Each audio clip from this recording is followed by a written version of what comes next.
Welcome to ENN On Air, our digital news show giving you the stories of today.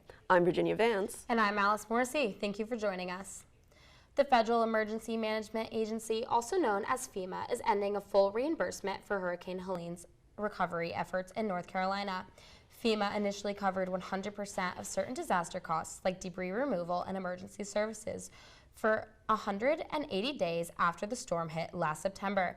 But now the agency says an extension isn't warranted, meaning the state will have to cover more of the cost. Governor Josh Stein has asked President Trump to reconsider, arguing that communities in North Carolina still need help. The state has 30 days to appeal the decision. At SGA's most recent meeting, the student government announced the addition of 3 new members to its leadership team. Junior Kennedy Steiner was appointed Vice President of Communications, Junior Ian Berger will serve as Vice President of Finance, and Junior Selma Marich was elected as the new Speaker of the Senate. Each of the newly appointed leaders addressed the Senate during the meeting, showing enthusiasm for their roles and optimism about the year ahead. Kennedy Steiner, the new VP of Communications, says she looks forward to connecting with the student body in her new role. The student body to know who SGA is. And I think the best way to do that is by getting our faces out there, saying why we joined. We all have our own reasons and what we do here. With the new team in place, student government leaders say they're eager to build transparency, strengthen student government, and make a lasting impact on campus. Hundreds of people came together in Schar Center for the annual Special Olympics Spring Games. Our Abigail Hines spoke with volunteers to see what this event means to them and the community. The Alamance County Special Olympics Spring Games returned to Elon's campus after rain canceled last year's event. And that was a huge disappointment for us, so I can't even imagine for the athletes because they look forward to it so much. They've just been so excited for so long, and now that we can hold it inside, there was really no stress or anything about it being rained out, so it was just great vibes all around. Athletes competed in several events like the softball throw and relay race. The ages of the athletes ranged from elementary school kids to adults. I think it's important to have that representation for all ages like we have here because, everyone deserves a chance to have fun and get a workout in. Volunteers and fans on the sidelines cheered for the athletes as they competed. Ken Theodore from Ralph Scott Life Services said that his residents look forward to this event every year. Special Olympics is special for them. They're going to do their best. We kind of agree with the motto that says, let me be brave in my attempt. So as they attempt, we cheer them on. For some volunteers, this event helps them connect with the local community. It's a way to emphasize how important it is to give back to our community and especially to this community of individuals with special needs. I think it's so important that inclusion is a part of everyone's everyday life. Each event concluded with the athletes receiving a medal. Abigail Hines, ENN Tonight. Elon baseball played Towson University this weekend. Our Kathan Gandhi has the details on Saturday's doubleheader.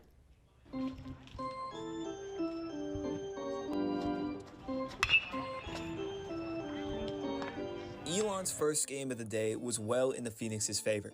Starting pitcher Justin Mitrovic was dominating, throwing 8 scoreless innings with 7 strikeouts. On the other side, the Phoenix scored 10 runs, with junior Ja Alford slugging 2 home runs. I thought we were really good offensively the first game. Got some good pitches to hit, did some damage with them. Ja in particular, a couple other guys. But I thought it was pretty good. Yet, what went so well in the first game was completely different by the second. Without Mitrovic on the mound, Elon's pitchers struggled to get batters out. 6 players pitched for the Phoenix, with each letting up at least 2 runs. Game 2, we pitched it about as bad as you could pitch it. So, those are double headers. I hate them. I never have liked them, and that's the reason why. The Towson Tigers ultimately scored 23 runs, and the game was ended after only 7 innings. Elon lost 23-5, falling to 12-22 on the season. Kathan Gandhi, ENN Tonight. Right. Elon beat Towson in the final game of the series on Sunday and then went on to beat the University of North Carolina Greensboro at home on Tuesday. The Elon University dance team has some exciting news. It won second place for the first time in the pom category. This competition marked its highest scoring pom routine in the program's history. Senior and co-captain of Elon's dance team, Sarah Whiting, says that in her last year on the team, this bittersweet moment was very exciting. Yeah, this win was incredible. It was huge for the program, huge for the school, And we feel very lucky to be recognized as a top 3 team in the nation. Also, the support from the school and everyone else. I mean, we get shout outs while we're at nationals of like, we love you guys. It's surreal. Like, we think we're little old Elon, but people know our name. Whiting says that the team's practice certainly paid off. The Burlington Police Department welcomed a new addition recently in the K-9 unit. ENN's Abby Gravely was there to meet Burlington's new protective pup. Let's take a look. Meet Burlington Police Department's newest officer, Paka, a 2-year-old Dutch Shepherd from Hungary. Paka and his handler William Wyatt are the newest additions to Burlington PD's K-9 team. 4 dogs trained for tasks ranging from locating drugs to evidence searches. Anytime he gets out of a kennel, you can just see his behavior change, and he's like, all right, what are we doing? I'm ready to work. The duo joined the team after an intense 11-week training process that started from square one, teaching the dogs how to sit, using treats as a reward. Wyatt says that, in a way, the dogs teach themselves skills that they're then praised for. When they, we put a little odor in a box, they put their nose in the box, they get paid. And by paid, food or a toy. Wyatt stresses that, even though the dogs work, they aren't machines and will still get tired and make mistakes. They'll have days where they don't want to work, just like I don't want to work some days. So while Paka's training is important, Officer Wyatt makes sure to give him time to just be a dog.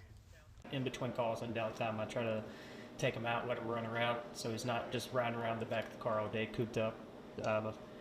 So I'll let him run, we'll play, we'll do some just basic obedience, like heeling, sits, down, stuff.